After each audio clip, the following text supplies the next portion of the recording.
Friends, நாம் bread masala செய்வதற்கு 6 slice பிரெட்டை ஓரங்களை cut செய்து சதுர வடிவமாக எடுத்துவிடலாம். இதேபோல் பிரெட் ஸ்லைஸ்களை நாம் துண்டுகள் போட்டு எடுத்துவிடலாம். நம் கடாயில் 3 ஸ்பூன் நெய் ஊற்றிவிடலாம். அதனுடன் 2 ஸ்பூன் எண்ணெயும் சேர்த்து ஊற்றிவிடலாம். எண்ணெய் காயவும் 1 ஸ்பூன் கடுகு, 1 ஸ்பூன் ஜீரகம் நன்றாக பொரியவும் பொடியாக நறுக்கிய வெங்காயத்தை சேர்த்து விடலாம்.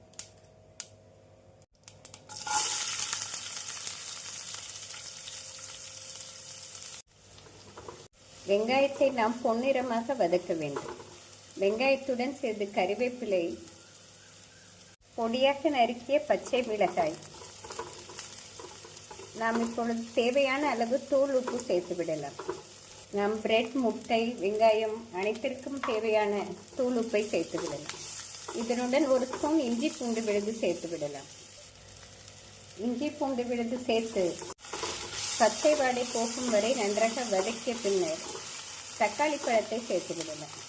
ஃப்ரெண்ட்ஸ், 6 ஸ்லைஸ் பிரெட்டுக்கு 1 தக்காளி பழம் சரியாக வரும். பொடியாக நறுக்கி நாம் சேர்த்து விடலாம்.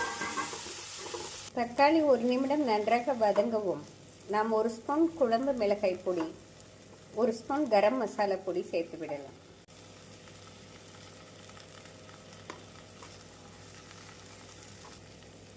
குழம்பு பொடி, கரம் மசாலா பொடி போட்டு நன்றாக மிக்ஸ் செய்ய வேண்டும்.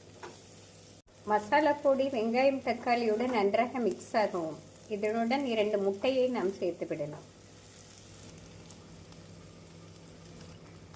2 முட்டை சேர்த்து வெங்காயம் தக்காளியுடன் நன்றாக கிளற வேண்டும். நாம் ஹை ஃப்ளேமில் வைத்து கைவிடாமல் கிளற வேண்டும். அப்பொழுதுதான் முட்டை நன்றாக மிக்ஸ் ஆகி வரும். முட்டை நன்றாக வெந்து வரவும் நாம் பிரெட் ஸ்லைஸ்களை சேர்த்து விடலாம். ஃப்ரெண்ட்ஸ், முட்டை இந்த அளவு மிக்ஸ் ஆகவும் நம் மல்லி இலை தூவி நன்றாக மிக்ஸ் செய்து பிரெட் ஸ்லைஸ்களை சேர்த்து விடலாம். நாம் பிரெட் ஸ்லைஸ்களை சேர்த்து முட்டை மசாலாக்களுடன் நன்றாக மிக்ஸ் செய்ய வேண்டும். ஃப்ரெண்ட்ஸ், முட்டையை பிரெட்டுடன் இப்படி நன்றாக மிக்ஸ் செய்து 1 ஸ்பூன் பட்டர் சேர்த்து விடலாம். பட்டர் சேர்த்து நன்றாக